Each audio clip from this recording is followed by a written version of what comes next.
ओम जयंती मंगला काली भद्रकाली कपालिनी दुर्गा क्षमा शिवा धात्री स्वाहा सुधा नमोस्तुते जय त्वं देवी चामुंडे जय भूतार्तिहारिणी जय शर्मते देवी कालरात्रि नमोस्तुते दीन दीपकनाथ पटुकनाथ भैरवाय नमः पावन नागरी पंकजम ज्ञानयज्ञ सूत्रमेन्दु शेखरम कृपाकरम नारदादि योग वृंद वंदितम दिगंबरम काशिकापुरादिनाथ काल भैरवम भजे पटुकनाथ भैरवाय नमः प्रार्थना पूर्वक नमस्कारांजलि समर्पयामि नमस्करोमि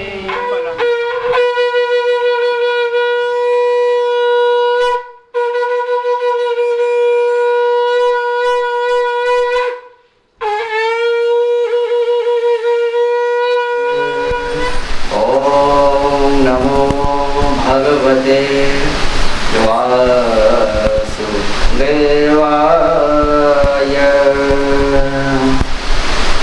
सभी प्रेम से बोलेंगे राधे राधे। 3 बार सभी बोलेंगे श्री विष्णवे नमः, श्री विष्णवे नमः, श्री विष्णवे नमः, श्री विष्णवे नमः, श्री विष्णवे नमः, श्री विष्णवे नमः। सबसे पहले तो भगवान श्रीमन नारायण के श्री चरणों में कोटि कोटि वंदन और समुपस्थित जो भी यहाँ पर माताएं ब्राह्मण वृंद और ये परिवार विराजमान हैं, इन सब के हृदय में विराजमान अपने नंदनंदन श्याम सुंदर को प्रणाम करते हुए आइए थोड़ी आज हम भगवत चर्चा कर लें, क्योंकि आना तो हमारा मिलना था आपसे, लेकिन संत ब्राह्मण घर में आए और संत ब्राह्मणों का मिलना ही भगवत चर्चा से होता है, क्योंकि खाली ऐसा थोड़ा कि हाय बाय कैसे हो क्या हो इतना ही सीमित नहीं रहता। संत ब्राह्मण आवे तो थोड़ी भगवत चर्चा अनिवार्य है। तो इसी उद्देश्य से थोड़ा 1 घंटे का यहाँ पर प्रवचन संकीर्तन रखा हुआ है। तो आइए इसी उपलक्ष्य में हम थोड़ा भगवान का संकीर्तन करें और फिर कुछ क्षण भगवत चर्चा होगी। हे गोपाल राधा कृष्ण गोविंद गोविंद, हे गोपाल राधा कृष्ण गोविंद गोविंद, हे गोपाल राधा कृष्ण गोविंद गोविंद, हे गोपाल राधा कृष्ण सभी गाइए गोविंद गोविंद, हे गोपाल राधा कृष्ण गोविंद गोविंद, हे गोपाल राधा कृष्ण गोविंद गोविंद, कृष्ण गोविंद गोविंद कृष्ण गोविंद गोविंद, कृष्ण गोविंद गोविंद कृष्ण गोविंद गोविंद, माधव गोविंद गोविंद माधव गोविंद गोविंद, माधव गोविंद गोविंद माधव गोविंद गोविंद, हे गोपाल राधा कृष्ण गोविंद गोविंद, हे गोपाल राधा कृष्ण गोविंद गोविंद, हे गोपाल राधा कृष्ण गोविंद गोविंद, हे गोपाल राधा कृष्ण गोविंद गोविंद, कृष्ण गोविंद गोविंद राघव गोविंद गोविंद, कृष्ण गोविंद गोविंद राघव गोविंद गोविंद, कृष्ण गोविंद गोविंद राघव गोविंद गोविंद, कृष्ण गोविंद गोविंद राघव गोविंद गोविंद, हे गोपाल राधा कृष्ण गोविंद गोविंद, हे गोपाल राधा कृष्ण गोविंद गोविंद, हे गोपाल राधा कृष्ण गोविंद गोविंद, हे गोपाल राधा कृष्ण गोविंद गोविंद, कृष्ण गोविंद गोविंद श्याम गोविंद गोविंद, कृष्ण गोविंद गोविंद श्याम गोविंद गोविंद, कृष्ण गोविंद गोविंद श्याम गोविंद गोविंद, कृष्ण गोविंद गोविंद श्याम गोविंद गोविंद कृष्ण गोविंद गोविंद प्रभु गोविंद गोविंद कृष्ण गोविंद गोविंद प्रभु गोविंद गोविंद कृष्ण गोविंद गोविंद प्रभु गोविंद गोविंद कृष्ण गोविंद गोविंद प्रभु गोविंद गोविंद हे गोपाल राधा कृष्ण गोविंद गोविंद हे गोपाल राधा कृष्ण गोविंद गोविंद हे गोपाल राधा कृष्ण गोविंद गोविंद हे गोपाल राधा कृष्ण गोविंद गोविंद कृष्ण गोविंद गोविंद कृष्ण गोविंद गोविंद कृष्ण गोविंद गोविंद श्याम गोविंद गोविंद कृष्ण गोविंद गोविंद श्याम गोविंद गोविंद कृष्ण गोविंद गोविंद श्याम गोविंद गोविंद कृष्ण गोविंद गोविंद कृष्ण गोविंद गोविंद कृष्ण गोविंद गोविंद कृष्ण गोविंद गोविंद कृष्ण गोविंद गोविंद कृष्ण गोविंद गोविंद कृष्ण गोविंद गोविंद गोविंद गोविंद हे गोपाल राधा कृष्ण गोविंद गोविंद हे गोपाल राधा कृष्ण गोविंद गोविंद हे गोपाल राधा कृष्ण गोविंद गोविंद हे गोपाल राधा कृष्ण गोविंद गोविंद हे गोपाल राधा कृष्ण गोविंद गोविंद हे गोपाल राधा कृष्ण गोविंद गोविंद मुरलीधरा मनमोहना मुरलीधरा मनमोहना मुरलीधरा मनमोहना मुरलीधरा मनमोहना हे नंद नंदना हे राधा माधवा हे नंद नंदना हे राधा माधवा हे नंद नंदना हे राधा माधवा हे नंद नंदना हे राधा माधवा मुरलीधरा मनमोहना मुरलीधरा मनमोहना मुरलीधरा मनमोहना मुरलीधरा मनमोहना हे नंद नंदना हे राधा माधवा हे नंद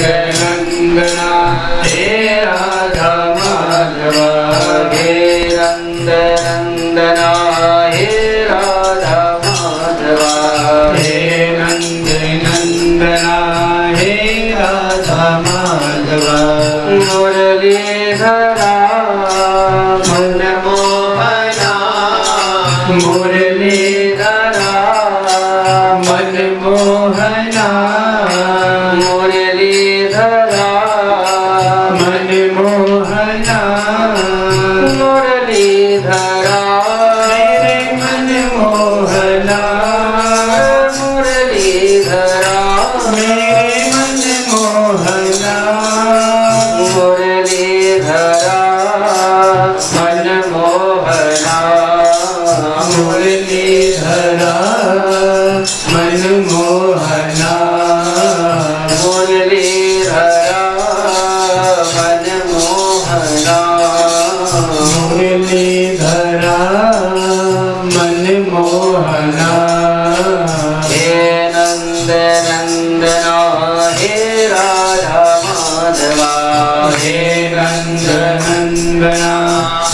राधा माधव हे नंद नंदना हे राधा माधव हे नंद नंदना हे राधा माधव मुरलीधरा मन मोहना मुरलीधरा मेरे मन मोहना मुरलीधरा मेरे मन मोहना मुरलीधरा मेरे मन मोहना मुरलीधरा मन मोहना मुरलीधरा मन मोहना हे नंद नंदना हे राधा माधवा हे नंद नंदना हे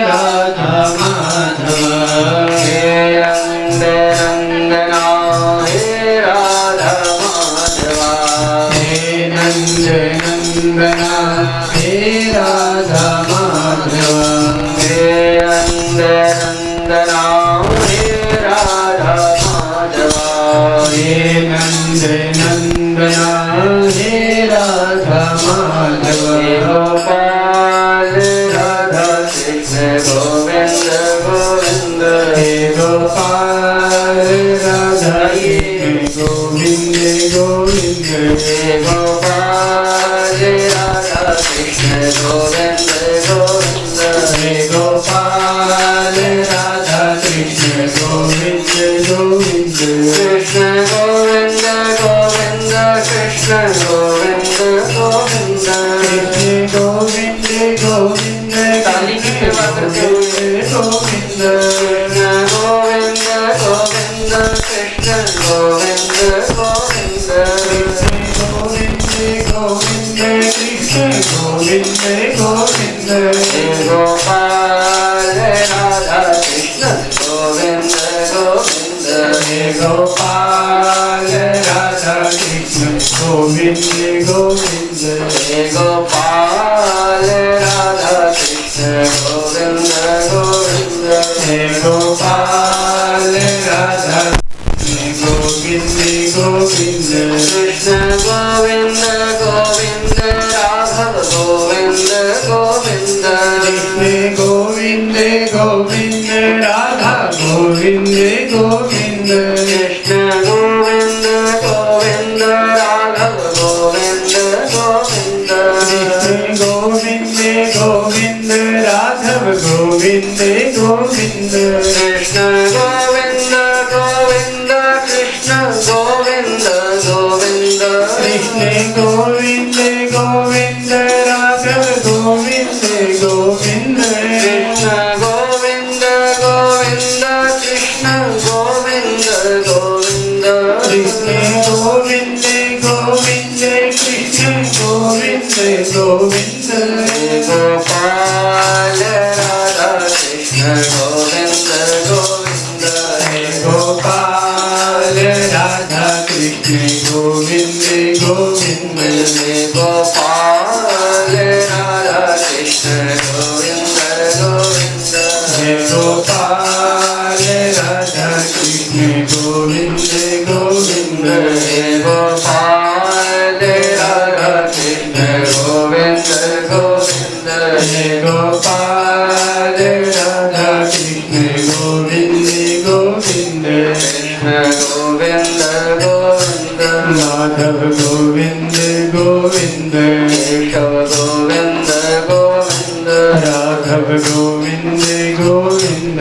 कान्हा गोविंद गोविंद कृष्ण गोविंद गोविंद केशव गोविंद गोविंद राम गोविंद गोविंद श्याम गोविंद गोविंद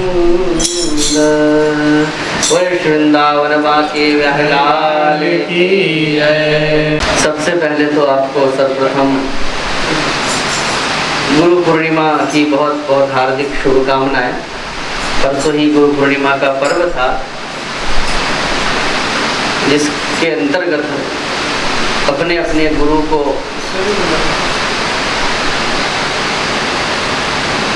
समर्पण के भाव से अपने श्रद्धा सुमन समर्पित करते हुए गुरु परंपरा से जुड़ने का एक शुभ अवसर गुरु पूर्णिमा का पर्व कहा गया है, जिसमें व्यास आदि का भी पूजन होता है। का जो पर्व है ये गुरु शिष्य परंपरा का एक आधार है। ये भी कह सकते हैं कि सनातन धर्म की रीढ़ है, क्योंकि हर कोई किसी न किसी गुरु से जुड़ा होता है तो उसके मन में एक श्रद्धा का विस्तार होता है। गुरु परंपरा इसीलिए आवश्यक है कि जब हम किसी से गुरु दीक्षा आदि ले लेते हैं तो जुड़ जाते हैं, तो उस दिन से चाहे आप मन से करो चाहे बेमन से करो, लेकिन आपकी भक्ति में नित्य वृद्धि होती ही है। क्योंकि आपको ये लगता है कि अरे मंत्र लिया है तो ये तो करना ही पड़ेगा, ये तो करना ही पड़ेगा। पहले भले ही हो सकता है पड़ेगा का भाव हो, लेकिन धीरे धीरे वही पड़ेगा का भाव श्रद्धा में कन्वर्ट हो जाता है।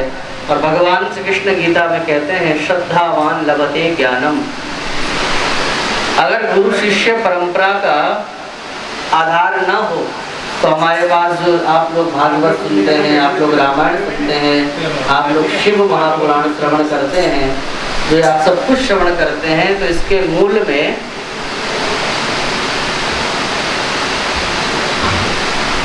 गुरु शिष्य का संवाद ही स्थापित है। क्योंकि शिष्य गुरु से प्रश्न करता है और फिर उस प्रश्न के उत्तर के रूप में गुरु जो उनको उपदेश देते हैं फिर वही उसका समाधान होता है। फिर उसी से वेद शास्त्रों का निर्माण हो गया।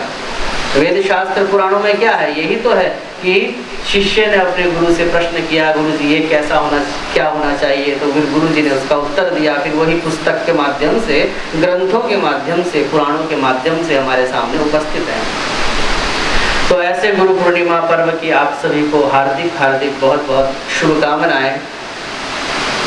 ब्रह्मा की तरह जो सृष्टि हमारे अंदर सद्विचारों की करता है, ब्रह्मा जी का काम क्या है? सृष्टि करना। एक ही सत्ता तीन भागों में विभक्त हुई है। सत्ता तो एक ही है, लेकिन जब संसार की सृष्टि का विचार आया तो एको अहम बहुश्याम, मैं एक परमात्मा बहुत रूपों में प्रकट हो जाऊं, कुछ लीला करूं, इस भाव से वो एक ही मूल सत्ता कई रूपों में विभक्त हो गई। तो सर्वप्रथम ब्रह्मा विष्णु महेश, चीज एक ही है, अंतर नहीं है। और शक्ति सृष्टि के आधार में, सृष्टि के मूल में ये तीन ही देवता समाहित हैं, ब्रह्मा विष्णु महेश, और इनकी जो शक्ति है इसी को शक्ति कहा गया है। ये संसार जिसने भी बनाया, मैं कहा करता हूँ, एक ही सत्ता ने बनाया है। ये कोई 10-20 परमात्मा ने संसार नहीं बनाया। ये संसार जिसने भी बनाया वो एक ही सत्ता है, लेकिन हाँ उसको हम अलग अलग नाम रूपों के भेद से अलग अलग जानते हैं। जैसे कि मिट्टी तो मिट्टी है, मिट्टी को कुम्हार ने गूंदा तो एक थोड़ा बड़ा आकृति का बना दिया जिसमें 5-10 लीटर पानी आ जाता है, तो उसको नाम दे दिया घड़ा। एक बहुत छोटा सा एक आकृति का बनाया जिसमें थोड़ा सा तेल आ जाता है 10-20 ग्राम, हम बत्ती जला लेते हैं, उसको कह देते हैं दिया। कोई कुल्हड़ टाइप का बना दिया लस्सी पीने के लिए, उसको कुल्हड़ नाम दे दिया, किसी को सकोरा नाम दे दिया। लेकिन अगर इन सब को आप इकट्ठा करो, घड़े को भी, मिट्टी को भी, सकोरे को भी, कुल्हड़ को भी, और मामदस्ते में फोड़ दो, तो फिर क्या इसमें आकृति में क्या नाम रूप अलग अलग रहेंगे? अब सब मिट्टी ही हो जाएगा। बस थोड़े देर के लिए जब आकृति में भेद दिया तो फिर आकृति के आधार पर नाम में भी भेद आ गया, लेकिन मूलतः वो मिट्टी ही था। तो बस उसी प्रकार से मूलतः तो वो परमात्मा एक ही है। एकम सद विप्रा बहुधा वदन्ति। वो एक ही परमात्मा को हम अलग अलग नाम रूपों से जानते हैं।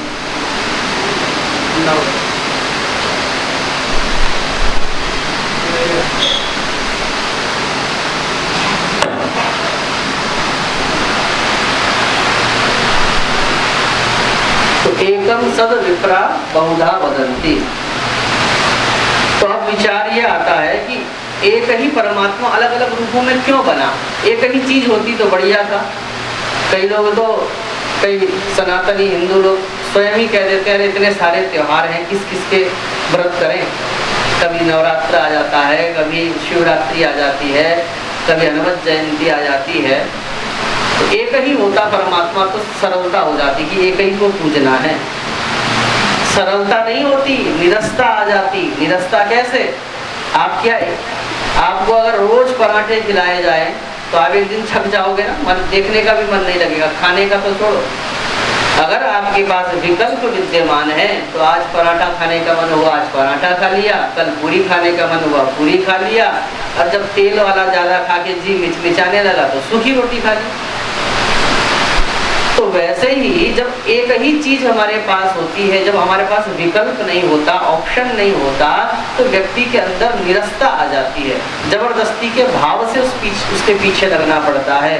तो अगर परमात्मा एक ही रूप से होता तो हो सकता है अच्छा लगे ना लगे, हम बाध्य होकर उसको भजते, लेकिन पर एक ही परमात्मा जब अलग अलग रूपों में आया, राम बनकर आया, कृष्ण बनकर आए, शिव बनकर आए, हनुमान बनकर आए, तो भैया भगवान ने कहा लो मैं बट गया, अब तुमको जो अच्छा लगता हो तुम उसे पसंद कर लो। किसी को हनुमान जी अच्छे लगते हैं तो किसी को राम जी अच्छे लगते हैं, किसी को भगवान शंकर का रूप बड़ा अच्छा लगता है, कोई किसी को जगत जननी जगदम्बा माँ भवानी का रूप, उनकी उपासना बड़ी अच्छी लगती है। चीज एक ही है, एक ही चीज अलग अलग भागों में विभक्त हुई, अब आपको जो अच्छा लगे उठा लो। और लेकिन भगवान कहते हैं अब जो चीज आपको अच्छी लगी बस अपनी श्रद्धा का जल उसी देवता के श्री चरणों में समर्पित करते रहो, उसी के प्रति आस्था रखो, बस आपका कल्याण उसी में ही सन्निहित है। गुरु ग्रंथ साहिब में लिखा है इक नूरते सब जग उपजा, वो एक ही सत्ता है जिसने सारे संसार का निर्माण किया। अब आप उसको कुछ भी कह लो, जैसे कि गेहूं का दाना, गेहूं के दाने से आटा बना, आटे से मैदा बना, मैदे से कई चीज बन गई, मैदे से गुलाब जामुन भी बन गया, मैदे से जलेबी भी बन गई, मैदे से चाउमीन भी बन गई, कई चीज बन गई। लेकिन उसके मूल में क्या है? मूल में तो गेहूं का दाना ही है। भले ही उस गेहूं के दाने को पीस कर आटा बनाया और आटे से मैदा बनाया, और मैदों से हजारों चीज बनती है, बढ़िया बढ़िया लाल लाल जलेबी, बढ़िया बढ़िया काले काले गुलाब जामुन, लेकिन उसके मूल में यदि जाओ तो गेहूं का दाना ही तो है। तो बस उसी प्रकार से आप किसी भी देवी देवताओं को अगर देखते हो तो ये तो वैसे ही है जैसे गेहूं के दाने को बहुत सारे रूपों में कई आइटम बना दिए, लेकिन मूल में जाओ तो अगर आप शिव के भक्त हैं तो मूल में वो शिव तत्व ही समाहित है इस संसार के। अगर आप नारायण के भक्त हैं तो इस संसार के मूल में नारायण सन्निहित हैं। यदि आप शक्ति के भक्त हैं तो इसके मूल में शक्ति ही विद्यमान है। आप ग्रंथ पढ़ते हैं अलग अलग, जैसे शिव पुराण आप श्रवण करेंगे तो उस समय पंडित जी कह रहे होते हैं, अब सावन आ रहा है, शिव पुराण कहीं सुनोगे तो पंडित जी कहते हैं शंकर से ही सारी सृष्टि हुई, देवी भी शंकर से हुए, ब्रह्मा भी विष्णु भी शंकर से हुए, तो शंकर जी से ही सृष्टि का निर्माण बता दिया। अब कुछ दिन बाद आप जब भागवत सुनेंगे तो उसमें कहा जाता है, पंडित जी कहते हैं कि नारायण से ही सब कुछ हुए, नारायण से ही ब्रह्मा हुए, ब्रह्मा से शंकर हुए, सब कुछ नारायण से हुआ। और फिर जब आप गणेश पुराण श्रवण करेंगे तो गणेश पुराण में त्वमेव केवलम कर्तासि त्वमेव केवलम धर्तासि, त्वम रुद्र, त्वम ब्रह्मा, त्वम विष्णु, त्वम रुद्र, त्वम इंद्र, तुम सूर्य, तुम चंद्रमा।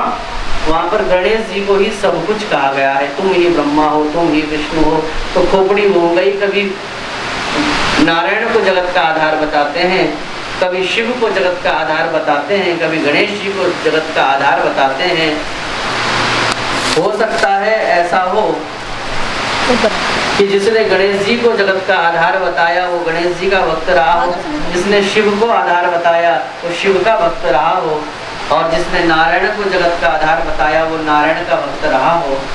ऐसा भी तो नहीं है, क्योंकि ये पुराण जिसने भी लिखे उन सबका राइटर एक ही है, श्री वेद व्यास जी महाराज।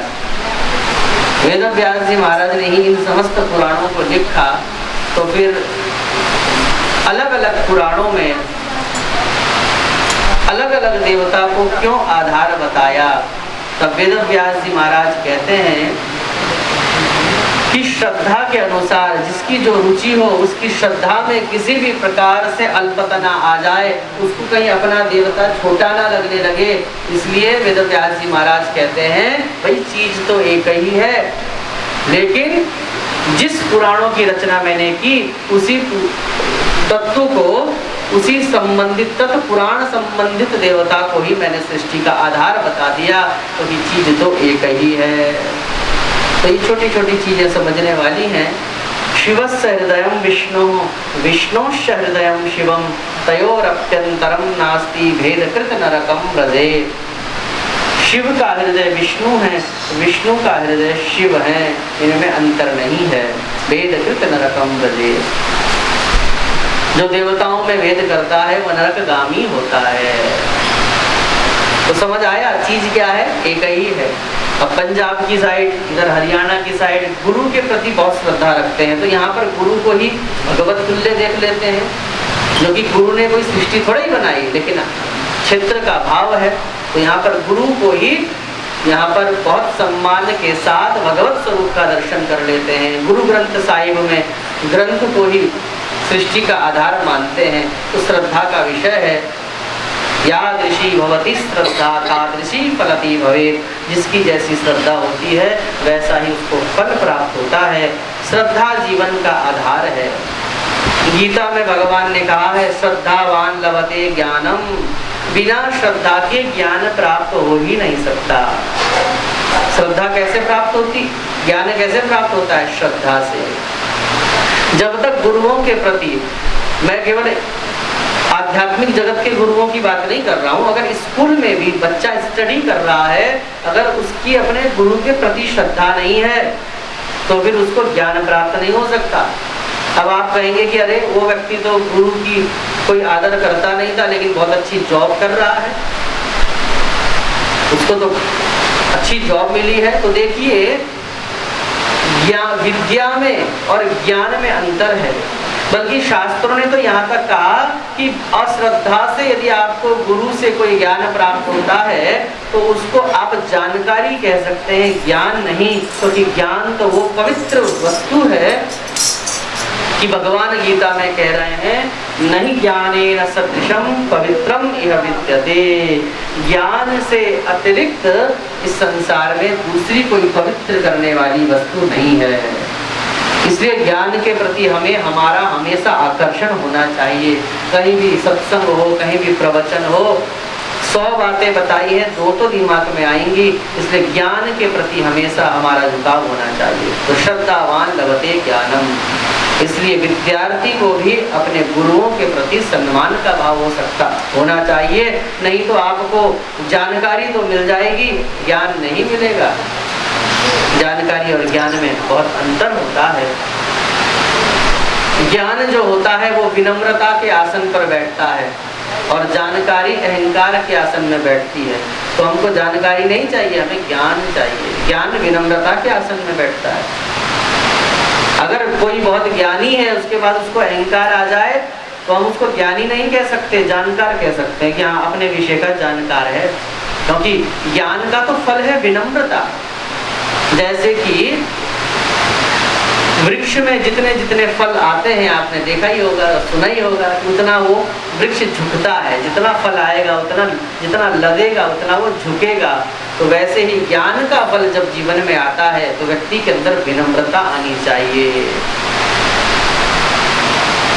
विद्या ददाति विनयम विनयात याति पात्रत्वाम पात्रत्वात् धनमाप्नोति धनात् धर्मम ततः सुखम। विद्या से हमको विनय प्राप्त होता है, मतलब शालीनता प्राप्त होती है। विद्या ददाति विनयम, और विनयता से, विनय जब हमारे अंदर आ जाता है तो पात्रता आ जाती है, और पात्रता जब आती है तो धन आता है, और धनात् धर्मम ततः सुखम। जब जीवन में धन आता है तो धर्म होता है, क्योंकि धर्म करने के लिए भी धन तो चाहिए होता है। धनात् धर्मम, धन से धर्म होता है, और ततः सुखम, और फिर उससे सुख की प्राप्ति होती है। ये क्रम है, ये सीढ़ी है। समझ आया? विद्या ददाति विनयम, पहले तो विद्या अर्जित करो, ज्ञान अर्जित करो। विद्या से विनय आएगी, सॉफ्टनेस, मतलब एक अंदर करुणा का भाव, दया का भाव, एक अच्छा चरित्र निर्माण होगा, एक अच्छा व्यक्तित्व निर्माण होगा। किससे? ज्ञान से। तो ज्ञान से क्या आएगा? विनम्रता। विद्या ददाति विनयम। और विनय से क्या आएगा? शालीनता से क्या आएगा? पात्रता आएगी। और जब पात्रता आएगी तो धन आएगा, धन आएगा तो धर्म होगा, धर्म होगा तो फिर सुख होगा। धनात् धर्मम ततः सुखम। ये नियम है, ऋषियों के द्वारा बनाया गया ये रूल है। और हम चाहते हैं कि धनात् सुखम, सीधा धन आवे और उससे हमें सुख मिल जाए। संभव नहीं है, कभी भी संभव नहीं है। धनात् धर्मम ततः सुखम, धन से धर्म होगा। अब धर्म का मतलब, अब एक ये बात भी समझ लीजिए, अब धर्म का मतलब ये नहीं है कि आपके यहाँ जो 40-50 हज़ार रुपये तनख्वाह आई महीने में और आप धर्म मतलब कहीं कथा में लगा दो या कहीं लगा दो, नहीं। धर्म का स्वरूप समझना पड़ेगा। केवल पूजा पाठ को ही धर्म नहीं कहते। अगर आप अपने बच्चों को अच्छे संस्कार युक्त जीवन सिखाते हैं, अच्छे विद्यालय में पढ़ा रहे हैं, साथ साथ में संस्कार भी दे रहे हैं, तो उसमें जो धन खर्च हो रहा है वो धन भी धर्म में ही माना जाएगा। धर्म क्या है? शास्त्र ने जो जो निर्देश किया है, चाहे वो शिक्षा के क्षेत्र में हो, चाहे वो सामाजिक क्षेत्र में हो, चाहे वो धार्मिक क्षेत्र में हो, अगर आप धर्म के अनुसार चल रहे हैं तो वो धर्म ही है। यदि आप अपने गृहस्थ का पालन शास्त्र विधि से कर रहे हैं, जो जो दायित्व बताए हैं, जो जो कर्तव्य बताए हैं, पत्नी के पति के प्रति, माता पिता के बच्चों के प्रति जो बताए गए हैं, अगर आप उसके अनुसार जीवन जी रहे हैं तो वो धर्म ही है। उसमें खर्च होने वाला जो धन है वो धर्म में ही माना जाएगा। तो इसलिए एक बात तो ये निकाल दो कि धन में खर्च होने का मतलब कि जब उसे कहीं कथा में लगाओ तभी, ऐसा नहीं। तो माता पिता का कर्तव्य बच्चों के प्रति क्या है? छोटी छोटी बातें लिखा है, माता शत्रु पिता वैरी ये न बालो न पाठित न शोभते सभा मध्य हंस मध्य बको यथा। वो माता पिता अपने बच्चों के शत्रु हैं। माता शत्रु पिता वैरी है। और वो पिता वैरी है। किसकी बात कर रहे हो? बोले ये न बालो न पाठित, जिन्होंने अपने बच्चों को अच्छा पढ़ाया नहीं। अच्छा पढ़ाने से मतलब क्या है? डिग्रियां नहीं, अच्छे इंग्लिश मीडियम के स्कूल नहीं, वो तो चलिए कराना ही है, आज की आवश्यकता है, वो तो ज़रूरी है।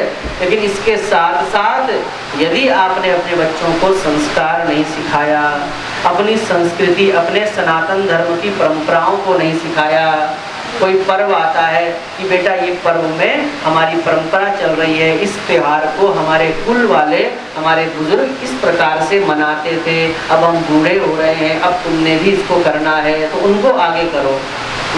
जब आप 50 साल के हो जाओ तो 50 साल के बाद से, वैसे तो आगे पीछे हमेशा उन बच्चों को साथ रखो, लेकिन जहाँ आप 45-50 साल के हो जाओ तो फिर हर काम बच्चों को आगे रख के करवाओ, सिखाओ, परंपराओं का ट्रांसफर करो, अपनी संस्कृति का को अपने बच्चों में रूपांतरित करो। क्योंकि अगर अपनी परंपराओं को, सनातन परंपराओं को आपने अपने बच्चों को नहीं सिखाया कि हम ये ऐसे करते आ रहे हैं इस त्योहार को, तो फिर क्या होगा? और इस धरती से यदि हम चले गए तो मानो हम इस धरती पर बोझ थे। अब आप कहेंगे कि बोझ क्यों थे? हमने अपने आप को किया, बच्चों को तो नहीं सिखाया, लेकिन स्वयं तो खूब भक्ति भाव किया। लेकिन देखो, जब हम समाज में पैदा होते हैं तो हम कई ऋण से बंधे हुए होते हैं। माता ऋण, पिता ऋण, ऋषि ऋण। माता पिता की सेवा करके माता पिता के ऋण से हम ऋण हो जाते हैं। उनके लिए मरने के बाद जीते जी खूब सेवा करो, मरने के बाद श्राद्ध पिंड आदि करो जो शास्त्र में लिखे हैं, तो हम माता पिता के ऋण से ऋण हो जाते हैं। ऋषि ऋण भी चढ़ा होता है जब हमारे ऊपर, जब हम धरती पे आते हैं। तो ऋषि ऋण कैसे, उससे कैसे मुक्त होते हैं? शास्त्रों के अध्ययन करने से, पुस्तकें पढ़ने से। क्योंकि हमको जो ये ग्रंथ दिए हैं, किसने दिए हैं? ऋषियों ने दिए हैं। अगर इन ऋषियों ने कोई ये ग्रंथ ऐसी हवा में थोड़े लिख दिए, साधना में समाधिस्थ होकर लिखे हैं, एकाग्रचित्त होकर लिखे हैं। जैसा कि मैं बार बार कहता हूँ, ये जो ग्रंथ हैं हमारे पास इतने पुराण हैं, ये कोई चौमिन टिक्की बर्गर खा के नहीं लिखे हैं, ये कोई एसी में बैठकर नहीं लिखे हैं, ये समाधि में बैठकर डायरेक्ट भगवान से कांटेक्ट करके लिखे हुए ग्रंथ हैं। इसलिए भगवान नारायण गीता में कहते हैं, अर्जुन आप ही के हरियाणा में कुरुक्षेत्र में अर्जुन से कहते हैं, अर्जुन तस्मात् शास्त्रम प्रमाणम ते, जो शास्त्र में लिखा है वही प्रमाण है कि क्या करना चाहिए, किम कर्तव्यम किम अकर्तव्यम, क्या नहीं करना चाहिए। इसलिए अगर उन शास्त्रों की अवहेलना होती है तो ये कृष्ण की अवहेलना होगी। शास्त्र के वचन की अवहेलना ही कृष्ण की अवहेलना होगी। शास्त्र के वचन का निरादर करना ही कृष्ण के वचन का निरादर करना होगा, ये स्वयं भगवान कह रहे हैं। तो अध्ययन करके, तो इन ग्रंथों का अध्ययन करके, गीता पढ़ के, पुराण आदि पढ़ के, इनकी जानकारी आप स्वयं नहीं पढ़ सकते तो कथाएं आदि में जाकर आप श्रवण करें, इससे आप ऋषि ऋण से उऋण हो जाते हैं। ऋषियों को अच्छा लगता है कि जो हमने इनको इतनी संपत्ति दी ग्रंथों के माध्यम से, देखो ये उसका अध्ययन कर रहे हैं। अध्ययन करोगे तभी तो बच्चों को सिखाओगे, वो परंपराएं आगे चलेंगी, तो ऋषियों को प्रसन्नता होती है। और जब ऋषि प्रसन्न होते हैं तो कहते हैं ना, जैसे तर्पण करते हैं तो ऐसे ऋषि तर्पण भी किया जाता है। तो आप ऋषि तर्पण तो नहीं करते, लेकिन अगर आप कोई पुस्तक पढ़ लेते हो ना तो ये भी ऋषि तर्पण है। तर्पण का अर्थ किसी को तृप्त करना, और किसी को तृप्त कैसे भी किया जा सकता है। तो ऋषियों की तृप्ति कैसे होती है? शास्त्र अध्ययन करने से। ऋषियों को बड़ी प्रसन्नता होती है जब आप कोई किताब धार्मिक लेके बैठते हैं, पढ़ते हैं, ऋषि बड़े प्रसन्न होते हैं। तो ये आपका ऋषि ऋण उतर जाएगा। और एक होता है आपका सामाजिक ऋण, क्योंकि समाज, जिस समाज में अगर आप सोचो कि आपका अकेला घर हो, इस भीड़ में आपका घर अकेला है, आप बोर हो जाएंगे, आप परेशान हो जाएंगे। अकेले रहना बड़ा मुश्किल होता है। अकेला जानवर तो रह सकता है, वैसे तो वो भी साथ खोजता है, लेकिन फिर भी कदाचित मान लो अकेला जानवर तो रह सकता है, लेकिन व्यक्ति सामाजिक प्राणी होने के कारण अगर अकेला रहेगा तो डिप्रेशन में आ जाएगा, पागल हो जाएगा। इसलिए इसको इधर बैठ चाहिए।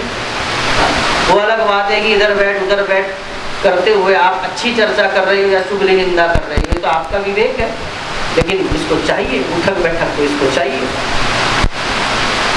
तो इसका मतलब हम बिना आस पड़ोस के नहीं रह सकते, हम अकेले नहीं रह सकते, हम दूसरों के बिना नहीं रह सकते। इसका मतलब हमें समाज चाहिए, और भगवान ने यदि हमको समाज के बीच में जन्म दिया है तो हम बिना समाज के नहीं रह सकते। इसलिए हम सामाजिक ऋण से भी बंधे हुए होते हैं। मतलब जिस समाज में बैठकर हम प्रसन्न चित्त रहते हैं तो उस समाज के प्रति भी, उस परंपरा के प्रति भी हमारा दायित्व होता है। तो इसलिए हम सामाजिक ऋण से भी बंधे होते हैं। अब ये पूछिए कि सामाजिक ऋण से उऋण हम कैसे हों, उससे मुक्त कैसे हों? तो बोले कि समाज के लिए छोटे छोटे स्तर में कोई अच्छे काम करिए, चाहे अपने गलियों के ही स्तर पर हो, चाहे क्षेत्रीय स्तर पर हो। आप देखिए किसी को कोई आवश्यकता है और वो क्या कोई पीड़ित तो नहीं है, कि कोई शोषित तो नहीं है, कोई वंचित तो नहीं है, इस प्रकार का भी ध्यान रख के आप सामाजिक ऋण से उऋण हो सकते हैं। और दूसरा, अपनी परंपराओं को अपने बच्चों को सिखाकर भी आप सामाजिक ऋण से उऋण हो सकते हैं। तो मैं बार बार यही बात कह रहा हूँ कि अपने बच्चों को आगे लाकर परंपराओं को आप आगे बढ़ाएं। तो ये बात आपको बताई। हम सत्संग में बैठते हैं, सत्संग का सीधा सीधा अर्थ होता है सत्संग। सत मतलब अच्छा, सत मतलब अच्छा, संग, अच्छा संग करना।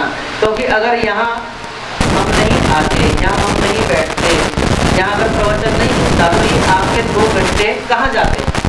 खाना पीना सोना इसी में तो जाता, या गपशप में जाता।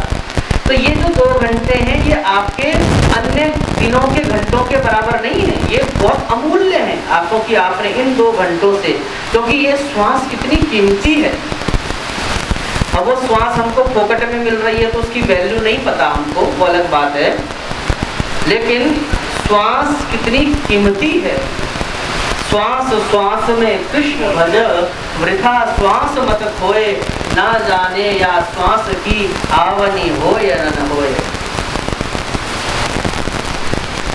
तो इन श्वासों को आप अच्छे कर्म में भगवान की कथा श्रवण करके आप व्यतीत कर रहे हैं, तो ये घंटे जो हैं आपके 2 घंटे, ये आपके स्वर्ण अक्षर में लिखे जाने वाले घंटे हैं, ये सामान्य नहीं है। अन्य दिन तो नहीं, तो इस समय आप या तो खा रहे होते या पी रहे होते या फिर दूसरों की बातें कर रहे होते। और ये चीजें तो खाना पीना सोना तो पशु भी कर लेते हैं। गरुड़ पुराण कहता है, आहार निद्रा भयमैथुनञ्च सामान्यमेतत् पशुभिर्नराणां धर्मो हि तेषाम् अधिको विशेषो धर्मेण हीना पशुभिः समाना। बोले आहार निद्रा ऐसी कौन सी चीजें हैं जो हम में और पशु में है? बोले सारी चीजें हम में और पशु में एक जैसी तो है। कौन कौन सी? आहार, भोजन हम भी करते हैं, भोजन वो भी करते हैं। आहार निद्रा सोना, सोते हम भी हैं और सोते पशु भी हैं। भय, अपने प्राणों के प्रति रक्षा का भाव, मतलब मैं ना मरूं, हम कभी अपने स्वास्थ्य के लिए दवाई लेते हैं आदि आदि, क्योंकि हम जीना चाहते हैं। तो अपने प्राणों के प्रति रक्षा का भाव हमारे अंदर भी है, लेकिन क्या पशुओं के अंदर नहीं है? पशुओं के अंदर भी तो है। अगर आप थोड़ा सा कोई कुत्ते को देख के लट्ठी डंडी उठा लेते हो, लाठी उठा लेते हो, अभी आपने मारा नहीं, लेकिन वो सोचेगा कहीं मुझे मारेगा तो नहीं, वो पहले ही भाग जाएगा। इसका मतलब अपने प्राणों के प्रति रक्षा का भाव उस कुत्ते का भी है। चींटी की लाइन जा रही है, आप जरा सा उसमें लाठी से टच कर दो तो चींटियां एकदम बितक जाएंगी, इधर उधर भागेंगी, फट फट फट फट करते हुए भागेंगी। उसको भी भय है, अरे कौन ऐसा आ गया, कहीं मार तो नहीं डालेगा हमको। तो अपने प्राणों के प्रति रक्षा का भाव हमारा भी है, तो वो पशुओं का भी है, वो जीवों का भी है। आहार निद्रा भय मैथुनञ्च, तो हमारे और पशुओं में खाना एक जैसा, हमारे और पशुओं में सोना एक जैसा, हमारे और पशुओं में अपने प्राणों के प्रति रक्षा का भाव एक जैसा। और मैथुनञ्च अर्थात सृष्टि का विस्तार करना, संतानोत्पत्ति करना, ये केवल मनुष्य ही ऐसी कलाकारी कर लेता हो ऐसी बात हो रही है, ये तो पशु भी कर लेते हैं। तो संतानोत्पत्ति तो पशु भी कर लेते हैं, तो संतानोत्पत्ति भी हम में और पशुओं में एक जैसी। तो ऐसा क्या है जो हम पशुओं से श्रेष्ठ कहे गए हैं मनुष्य होकर? तो गरुड़ पुराण कहता है, इधर मोहि तेषां अधिको विशेषो धर्मेण हीना पशुभिः समाना।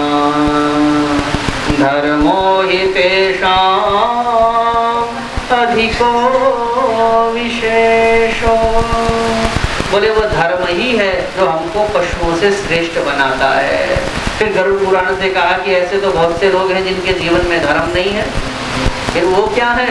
बोले पशुपृच्छ विषाणहीन, वो बिना पूंछ और बिना सींग के पशु हैं। वो मनुष्य से दिखते तो हैं, लेकिन बोले मनुष्य नहीं है वो। कहने का तात्पर्य जीवन हमको जो मिला है, इसमें हमको धर्म कर्म के लिए समय अवश्य निकालना है। भगवत भक्ति के लिए, भगवत प्रेम के लिए समय अवश्य ही निकालना है। अपने मन को भगवान के श्री चरणों में लगाकर रखना है। और भक्ति का प्रयोजन केवल मनोकामनाओं की पूर्ति नहीं होना चाहिए कि हम मंदिर जाते हैं, हे प्रभु ये भी मिल जाए, ये भी मिल जाए, ये भी मिल जाए। ये तो बनियागिरी होता है। ठीक है, बच्चे हैं, भगवान से नहीं मांगेंगे तो किससे मांगेंगे?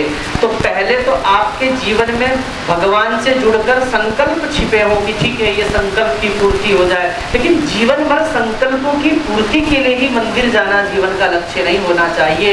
धीरे धीरे धीरे भक्ति आगे बढ़े तो पहले तो संकल्प और उसके बाद निसंकल्प, अर्थात कोई संकल्प नहीं, भगवान से प्रेम, ये जीवन का ध्येय होना चाहिए। अहेतुक्य प्रतिहता ये आत्मा संप्रसीदति, निस्वार्थ भाव से भगवान से जुड़ना चाहिए। क्योंकि नहीं तो हम ऐसा ही हो जाता है जैसे हम भगवान को एटीएम समझते हैं। जैसे एटीएम में गए, कार्ड डाला और पैसे फर्र से बाहर निकल गए। बस वैसे ही मंदिर गए, धूप बत्ती जला रहे हैं, तो मंदिर जा रहे हैं, घंटा बजा रहे हैं, लेकिन भगवान को ATM समझ के। क्यों? क्योंकि इधर से हमने कुछ चढ़ाया, उधर से साथ साथ में ये भी पूरा हो जाए, ये भी पूरा हो जाए, ये भी पूरा हो जाए, ये भी पूरा हो जाए। तो 2 रुपए का दिया जलाया, लेकिन भगवान से 20,000 की डिमांड कर ली। तो ऐसा स्वार्थ वाला जीवन भी ना हो, भगवान से प्रेम होना चाहिए। और जहाँ भगवान से प्रेम हुआ तो फिर भगवान का दायित्व हो जाता है कि इसको अब क्या चाहिए, भगवान उसका पूरा करते हैं।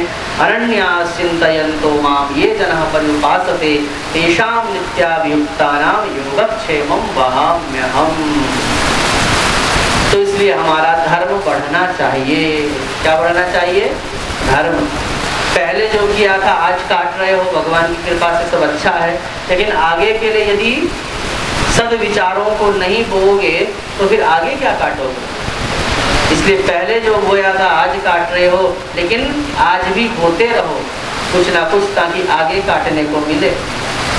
प्रेम से कहिए राधे राधे। तो अपने धर्म को हमें बढ़ाना है कि धर्म बढ़े तो धन बढ़े, धर्म बढ़े तो धन बढ़े, धन बढ़े मन बढ़ जाए, और मन बढ़े महिमा बढ़े, सब बढ़त बढ़त बढ़ जाए।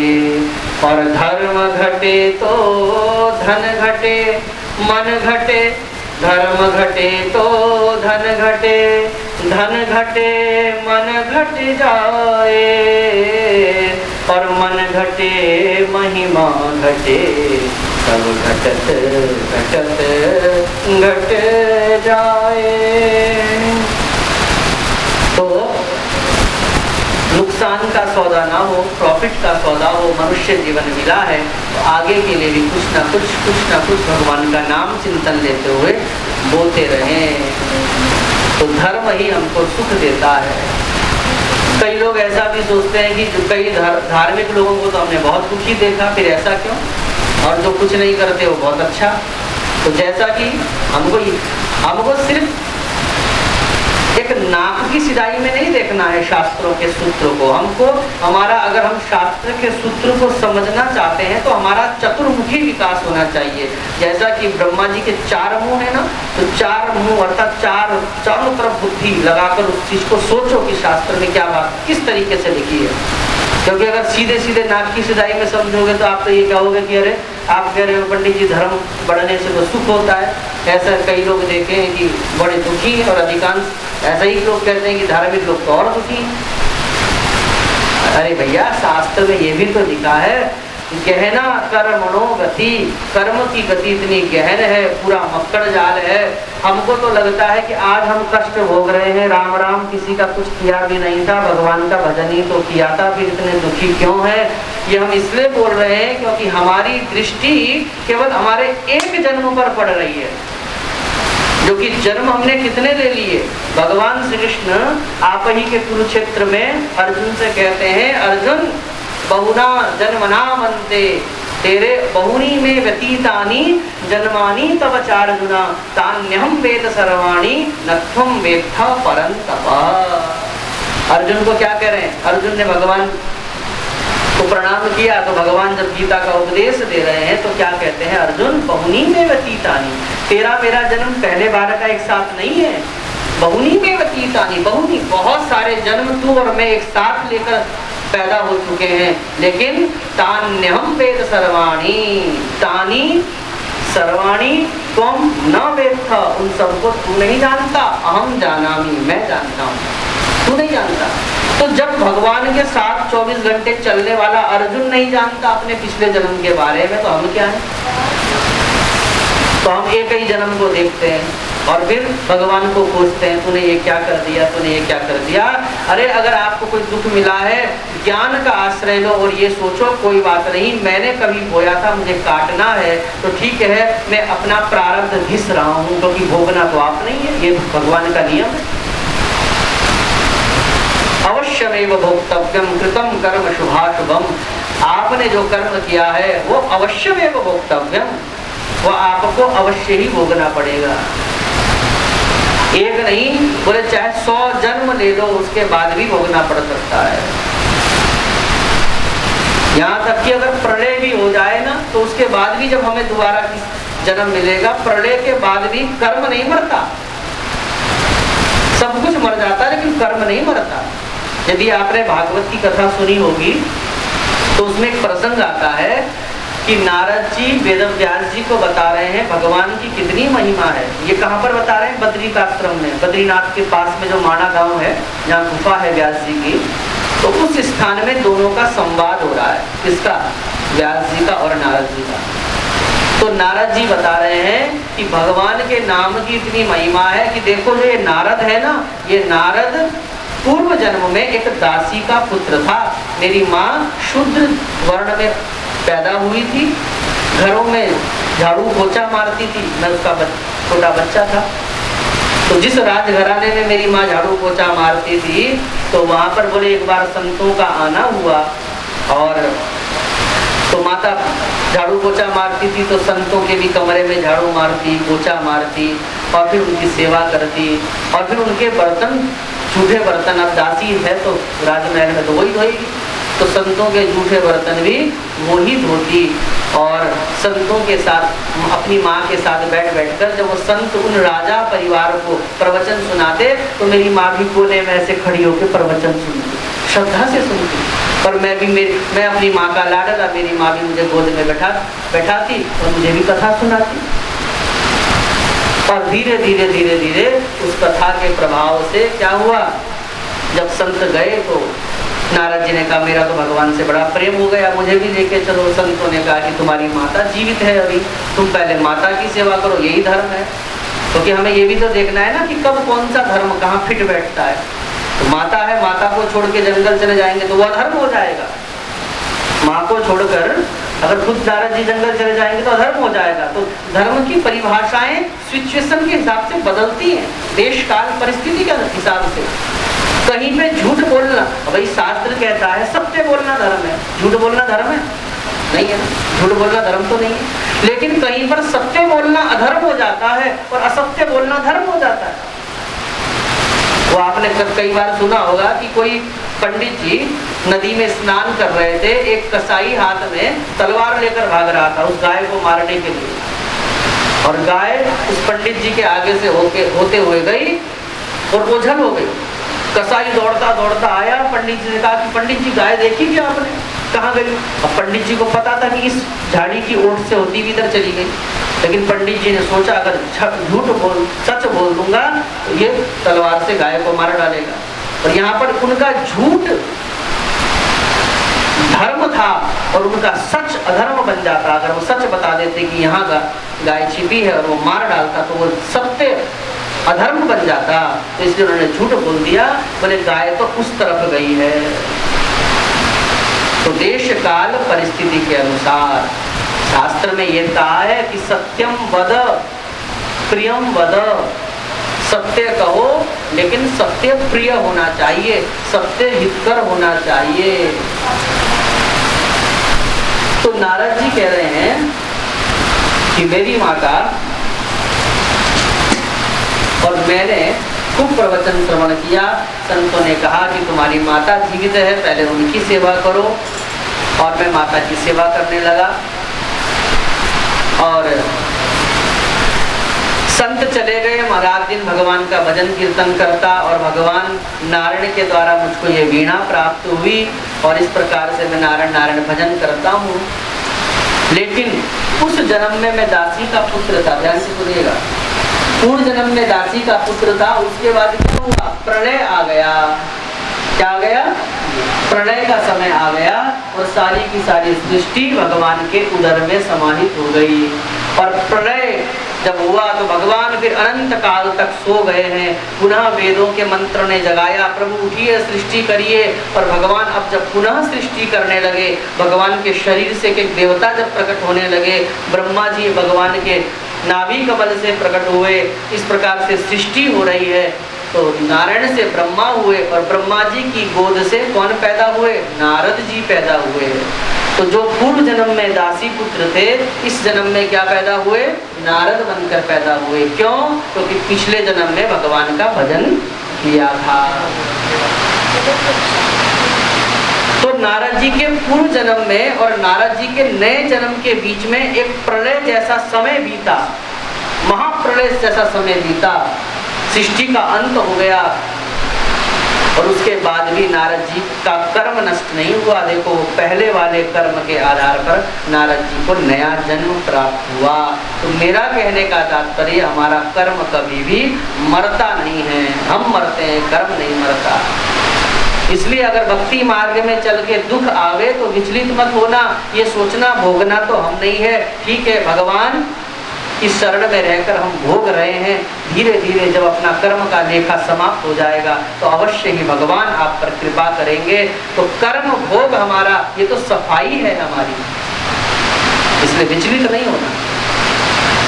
और दूसरी बात, भगवान कहते हैं, भगवान से जब पूछा कि आप भक्तों को इतना दुख क्यों देते हैं, तो भगवान यही कहते हैं कि भक्त मेरे लिए सोना है और जो अभक्त हैं वो मेरे लिए लोहा है। लोहा और सोने के रेट में जमीन आसमान का फर्क होता है। तो भगवान कहते हैं भक्त मेरे लिए सोना है और जो अभक्त हैं वो मेरे लिए लोहा है। सरिये की कोई दुकान हो तो रात को सरिये वाले, अब सरिये अंदर तो रख नहीं सकते, बड़ी बड़ी लेंथ होती है उसकी, तो सरिये बाहर ही रख देते हैं, थोड़ा सा एक संकल बांध देते हैं मोटी मोटी सी, बस इससे ज्यादा कुछ नहीं करते। लेकिन सोने वाला सुनार भी क्या अपना सोना रात को बाहर छोड़ता है, साथ साथ ताले लगाता है, चौकीदार बैठाता है, इतना खर्चा करता है। दोनों में अंतर है। सोना कुंटल के हिसाब से मिलता है और सोना तोले के हिसाब से मिलता है और लोहा कुंटल के हिसाब से मिलता है। दोनों में अंतर है। लेकिन और बड़ा अंतर क्या है, जब आप लोहा लेने जाते हो तो आप कहते हो लोहा कितने रुपए कुंटल है। कुंटल पूछते हो, थोड़ा ही पूछते हो कितने रुपए किलो है, सीधा पूछते हो कितने रुपए कुंटल है। और उसके बाद उसने कहा कि 7,000 रुपये कुंटल है, तो आप ये थोड़ी कहते हो चेक करके दिखा असली है कि नहीं, कहते हो नहीं कहते। लेकिन अगर सोना लेने जाओगे तो 10 बार पूछोगे भैया सही है, कोई खराब तो नहीं है, चमक कम दिख रही है, ये है वो है। तो सोने का भाव अलग है। तो सोने को इसलिए बड़ा, लेकिन सोना वो सोना बना कैसे? सोने को कोयले में पैदा होता है सोना। कल्पना की आपने, कोयले की खान में ये सोना आदि मिलते हैं, या कोई बड़े मतलब कठिनाई से सोना प्राप्त होता है, फिर उसके मज्जन के लिए, उसमें चमक के लिए उसको तपाया जाता है, गलाया जाता है, तब जाके चमक आती है। सोना इतना संघर्ष वो झेलता है, उसके बाद वो सोना बनता है, उसके बाद वो 7 तालों में बंद करके सुनार सिक्योरिटी में रहता है। लेकिन लोहे के लिए ऐसा कोई प्रोसेस नहीं है। तो भगवान कहते हैं भक्त तो मेरे सोना है, और जब तक सोना घिसेगा नहीं, तपेगा नहीं, संघर्ष नहीं होगा, तब तक चमकेगा नहीं। मेरा भक्त सोना है, इसलिए संघर्षों के माध्यम से, विपत्तियों के माध्यम से, आपदाओं के माध्यम से मैं उनकी सफाई करता हूँ, ताकि फिर धीरे धीरे धीरे उनका प्रारब्ध नष्ट होता रहे, और प्रारब्ध नष्ट होते होते होते होते इसका जो मार्ग है प्रशस्त हो, और धीरे धीरे धीरे अपने जीवन की यात्रा का अंत करके ये मेरे श्री चरणों में आ जाए। तो बिना सफाई के तो भगवान के चरणों तक पहुंच नहीं सकते, इसलिए भगवान सफाई करते हैं। कर्म भोग में भोगना ही होता है। तो थोड़ा सा एक छोटा सा भजन और गुनगुना ले भगवान के श्री चरणों में। ओ मेरे बांके बिहारी लाल, ओ मेरे बांके बिहारी लाल, तो इतना ना करियो श्रृंगार, नजर तोहे लग जाएगी, नजर तोहे लग जाएगी। मेरे बांके बिहारी लाल, तो इतना ना करियो श्रृंगार, नजर तोहे लग जाएगी, नजर तोहे लग जाएगी, नजर तोहे लग जाएगी, नजर तोहे लग जाएगी। तेरी सूरतिया पे मन मोरा अटका, तेरी सूरतिया पे मन मेरा अटका। प्यारो लागे तेरा पीला पटका, प्यारा लागे तेरा पीला पटका। तेरी सूरतिया पे मन मोरा अटका, तेरी सूरतिया पे मन मेरा अटका। प्यारा लागे तेरा पीला पटका, प्यारा लागे तेरा पीला पटका। वो तेरी टेढ़ी मेढ़ी चाल, तेरी टेढ़ी मेढ़ी चाल को इतना ना करियो श्रृंगार, नजर तोड़े लग जाएगी, नजर तोहे लग जाएगी। मेरे बांके बिहारी लाल, मेरे बांके बिहारी लाल को इतना ना करियो श्रृंगार, नजर तोहे लग जाएगी। मेरे श्याम नजर तोहे लग जाएगी। तेरी मुरलिया पे मन मोरा अटका, तेरी मुरलिया में मन मोरा अटका। तेरी मुरलिया पे मन मोरा अटका, तेरी मुरलिया में मन मोरा अटका। प्यारा लागे तेरा नीला पटका, प्यारा लागे तेरा नीला पटका। प्यारा लागे तेरा नीला पटका, प्यारा लागे तेरा नीला पटका। और तेरे घूंघर वाले बाल, तेरे घूंघर वाले बाल को इतना ना करियो श्रृंगार, नजर तोहे लग जाएगी। मेरे श्याम नजर तोहे लग जाएगी। ओ मेरे बांके बिहारी लाल, मेरे बांके बिहारी लाल तो इतना ना करियो श्रृंगार, नजर तोहे लग जाएगी। नजर तोहे लग जाएगी। तेरी कमरिया पे मन मोरा अटका, तेरी कमरिया पे मन मोरा अटका। तेरी कमरिया पे मन मोरा अटका, तेरी कमरिया पे मन मोरा अटका।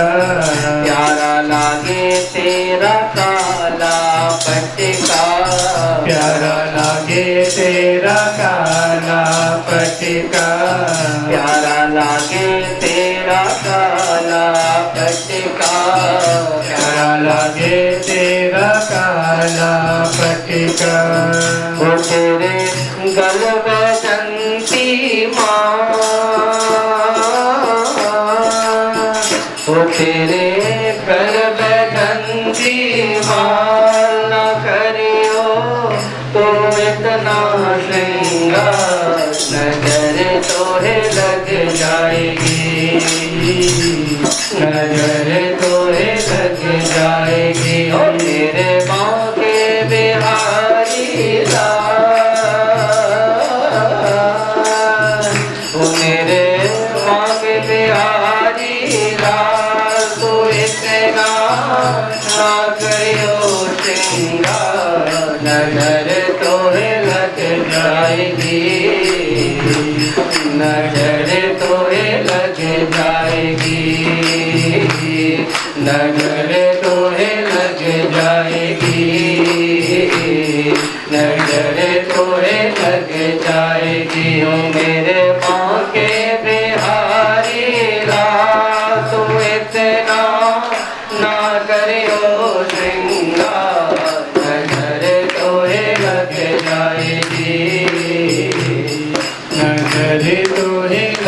जाएगी, नजर तोहे लग जाएगी,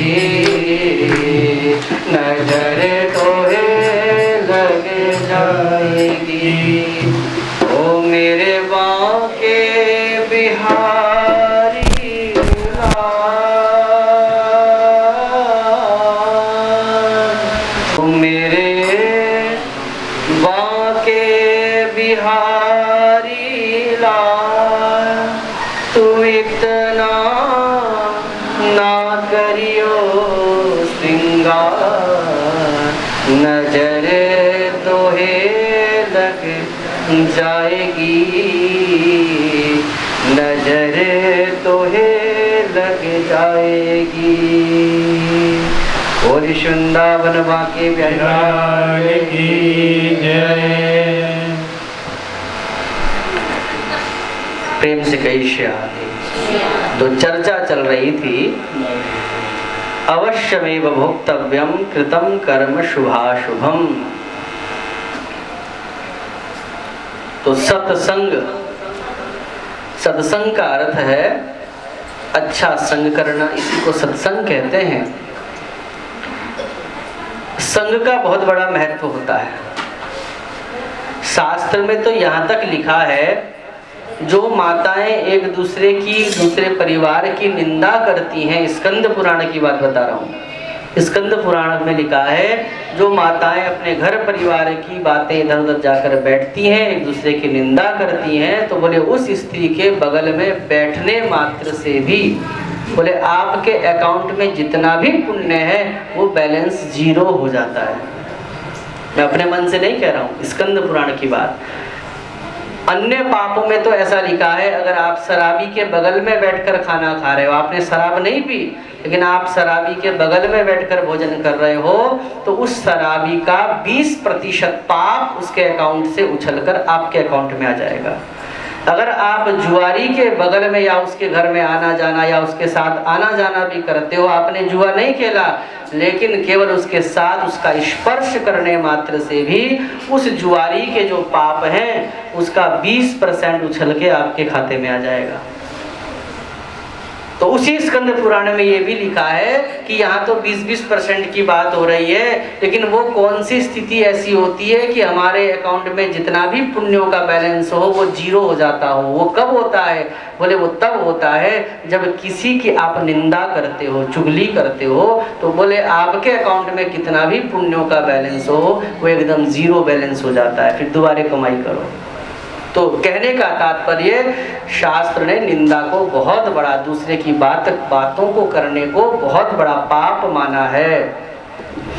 और जो दूसरों की निंदा करता है उसकी प्रतिष्ठा नहीं होती कभी, क्योंकि जो समझदार आदमी सोचता है कि भैया ये दूसरे की आके मेरे पास कह रहा है तो ये तो इसकी आदत है, तो उसको तो खुश होना चाहिए कि चलो दूसरों की बात आके मेरे को बताता है। लेकिन नहीं, वो उस व्यक्ति की नज़र में भी नहीं उठ पाता जिसको आके चुगली लगाता है, क्योंकि उसके दिमाग में भी एक दिन बात आ ही जाती है कि भैया इसकी तो आदत है, जब ये औरों की मेरे पास कहता है तो मेरी भी तो कहीं जाके कहता होगा। तो निंदा करने वाला व्यक्ति कभी भी समाज में अपनी प्रतिष्ठा नहीं बना सकता, इसलिए निंदा। और दूसरी बात, निंदा करने से हमारा जो ये मनुष्य जीवन है, दुर्लभो मानुषो देहो देहिनाम क्षण भंगुरः, ये इतना कीमती जीवन यहाँ तक की बातें करने में ही जब व्यतीत हो जाता है तो भगवान को बड़ा कष्ट होता है। इसलिए भगवान ने इसको सबसे बड़ा पाप बता दिया, क्योंकि हमारा जीवन बड़ा अमूल्य होता है। एक एक श्वास कितनी कीमती है, श्वासों की वैल्यू क्या होती है आपने कोरोना काल में देख ही लिया। लोगों के घर बिक गए, लोगों के परिवार बिक गए उस कोरोना काल में। एक एक श्वास, और तो छोड़ो बड़ा ऑपरेशन तो छोड़ो, एक सिलेंडर के अंदर क्या है? श्वास ही तो है, उसके अंदर ऑक्सीजन है, और सांस क्या है? ऑक्सीजन ही तो है। तो जिस ऑक्सीजन जब फ्री में अभी हमें मिल रही है तो इस ऑक्सीजन की हमें कोई कीमत नहीं पता कि खर्च हो रही है हमारे शरीर की ऑक्सीजन। अभी हम स्वस्थ हैं, कुछ कर रहे हैं, लेकिन जब हॉस्पिटल में हम पड़ जाते हैं तो उस ऑक्सीजन के सिलेंडर के लिए हम हज़ारों रुपए देने के लिए तैयार होते हैं। फिर डॉक्टर के आगे हम कह देते हैं भले 5 लाख रुपए लगे, अभी जीवन मिल रहा है तो एक एक दिन की कोई कीमत नहीं, लेकिन जब आईसीयू में हम पड़ जाते हैं या हमारा कोई रिश्तेदार पड़ जाता है तो एक एक दिन एक एक घंटे उसको बचाने के लिए हमको लाखों रुपए पेमेंट आईसीयू में करनी पड़ती है कि नहीं पड़ती? तो उस समय को कंपेयर कीजिए और सोचिए कि हमारा जीवन कितना अमूल्य है। अगर 5 दिन वेंटिलेटर में आपका व्यक्ति जीवित रह गया, 6 दिन मर गया, हाथ भी नहीं आया, लेकिन 5 दिन डॉक्टरों ने थोड़ा सा उसको श्वास लेता हुआ आपको दिखा दिया तो लाखों रुपए पेमेंट करना पड़ेगा। इसलिए जब तक हम सही हैं, स्वस्थ हैं, तो उन श्वासों की महिमा को हम समझते हुए अपना जीवन जिए। अच्छा लगा, सत्संग आपसे भेंट भी हो गई, इसी को सत्संग कहते हैं, अच्छा संग। और सत्संग जो होता है, सत्य वैसे भगवान को भी कहते हैं, सत्य व्रतम सत्य परम त्रिसत्यम, तो भगवान के संग को ही सत्संग कहते हैं, अच्छे संग को भी सत्संग कहते हैं, और विचारों की शुद्धि को भी सत्संग कहते हैं। क्योंकि जब अच्छा संग होगा तो विचार शुद्ध होंगे, विचार पवित्र होंगे, और विचार पवित्र होने के कारण इसको आप बुद्धि शुद्धि यज्ञ भी कह सकते हैं। सत्संग क्या है? बुद्धि शुद्धि यज्ञ। विचारों की शुद्धि को भी आप सत्संग कह सकते हैं। तो कई वर्षों से हमारा आना नहीं हुआ था, कई दीक्षित परिवार भी यहाँ पर हैं, कई लोग आस पड़ोस के नाते आए हैं, कई लोग सत्संग प्रेमी हैं, तो अच्छे विचारों को हम सुन लें इस भावना से यहाँ पर आकर बैठे हैं। कई लोगों ने, कई माताओं ने दीक्षा ली है, तो गुरु शिष्य के का जो भाव जुड़ा हुआ है उस भाव से भी यहाँ पर आए हैं। जिस भाव से भी आप आए हैं, आपके समस्त भाव भगवान पूर्ति करे, आपके मनोकामनाओं की पूर्ति करे। प्यारे लगते हैं, किसी के प्रियतम लगते हैं, तो हम आप सबको मिलाकर बोलेंगे, काली कमली वाला मेरा यार है, ओ काली कमली वाला मेरा यार है, मेरे मन का मोहन तू दिलदार है, हरिओम। काली कमली वाला मेरा यार है, मेरे मन का मोहन तू दिलदार है, ओ काली कमली वाला मेरा यार है, मेरे मन का मोहन तो दिलदार है। तू मेरा यार है, तू मेरा दिलदार है, तू मेरा यार है, तू मेरा दिलदार है, काली कमली वाला मेरा यार है, काली कमली वाला मेरा यार है, मेरे मन का मोहन तू दिलदार है, ओ काली कमली वाला मेरा यार है, मेरे मन का मोहन तो दिलदार है। मनमोहन मैं तेरा दीवाना, गो बस अब यही तराना, मैं तेरा दीवाना, गो बस अब यही तराना, अब यही तराना, बस अब यही तराना, श्याम सलोने तू मेरा रिजवार है, ओ श्याम सलोने तू मेरा रिजवार है, मेरे मन का मोहन तू दिलदार है, ओ काली कमली वाला मेरा यार है, मेरे मन का मोहन तू दिलदार है, तू मेरा मैं तेरा प्यारे, ये जीवन अब तेरे सहारे, तेरे सहारे, ये जीवन अब तेरे सहारे, तेरे हाथ अब इस जीवन की पटवार है, तेरे हाथ इस जीवन की पटवार है, तेरे हाथ इस जीवन की पटवार है, मेरे मन का मोहन तू दिलदार है, ओ काली कमली वाला मेरा यार है, मेरे मन का मोहन तू दिलदार है, हरिओम। सूरत पे मोहन दिल दीवाना हो गया, सांवरी सूरत पे मोहन दिल दीवाना हो गया,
तेरे हाथ कोमल, दूसरा मेहंदी लगी। एक तो तेरे हाथ कोमल, दूसरा मेहंदी लगी। तीसरा मुरली बजाना, तीसरा मुरली बजाना, दिल दीवाना हो गया। सावरी सूरत पे मोहन, दिल दीवाना हो गया। सांवली सूरत पे मोहन, दिल दीवाना हो गया। एक तो तेरे भोग छप्पन, दूसरा माखन धरा। एक तो तेरे भोग छप्पन, दूसरा माखन धरा। तीसरा खिचड़ी का खाना, तीसरा खिचड़ी का खाना, दिल दीवाना हो गया। तीसरा खिचड़ी का खाना, दिल दीवाना हो गया। सावरी सूरत पे मोहन, दिल दीवाना हो गया। एक तो तेरे साथ राधा, दूसरा रसमन खड़ी। एक तो तेरे साथ राधा,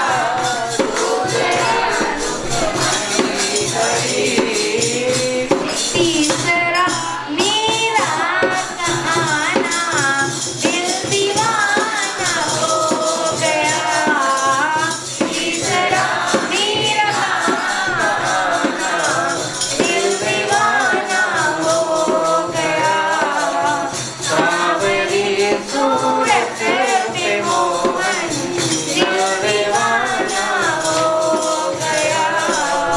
सावरी सूरत पे मोहन, दिल दीवाना हो गया। एक तो तुम देवता हो, दूसरे प्रियतम मेरे। एक तो तुम देवता हो, दूसरे प्रियतम मेरे। एक तो तुम देवता हो, दूसरा प्रियतम मेरे। तीसरा सपनों में आना, तीसरा सपनों में आना, दिल दीवाना हो गया। बड़ी सूरत पे मोहन, दिल दीवाना हो गया। सावरी सूरत पे मोहन, दिल दीवाना हो गया। सावरी सूरत पे मोहन, दिल दीवाना हो गया। दिल दीवाना हो गया। दिल दीवाना हो गया। बहुत सुंदर। तुझे नींद भी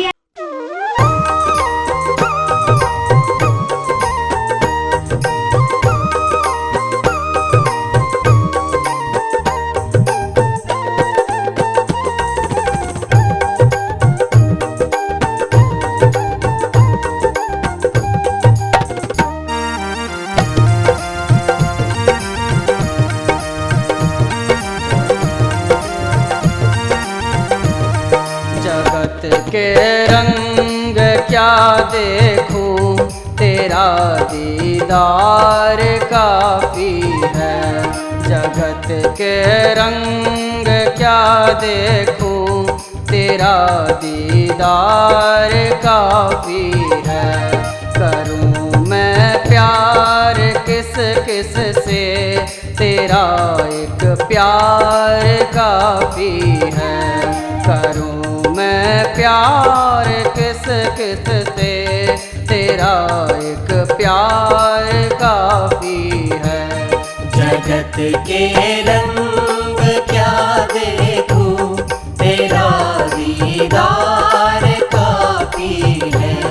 करूं मैं प्यार किस किस से, तेरा एक प्यार काफी है।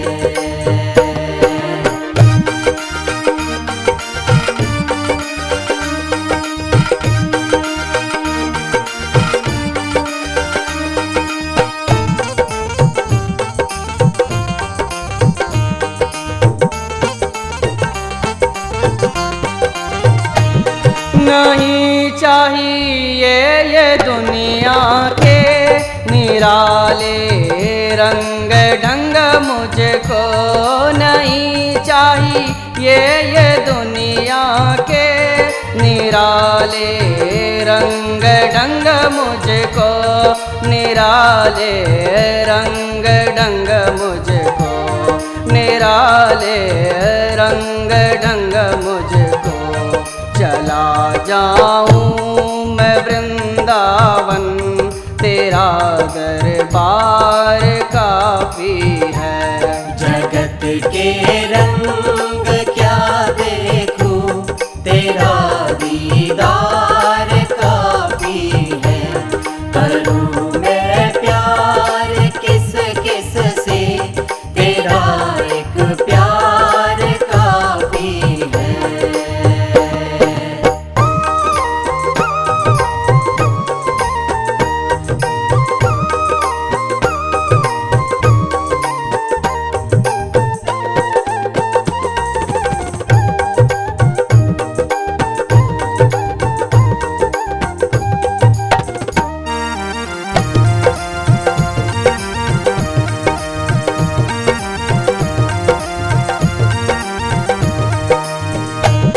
जगत के रिश्तेदारों ने बिछाया जाल माया का, जगत के रिश्तेदारों ने बिछाया जाल माया का, बिछाया जाल माया का, बिछाया जाल माया का।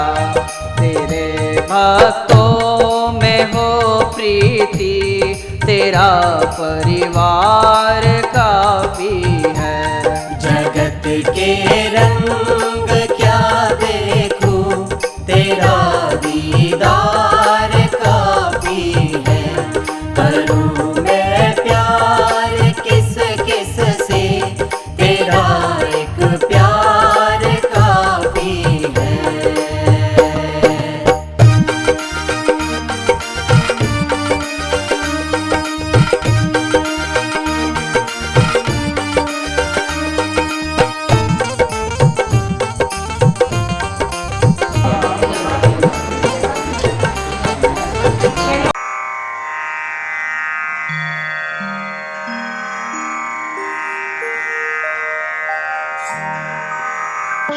Thank you.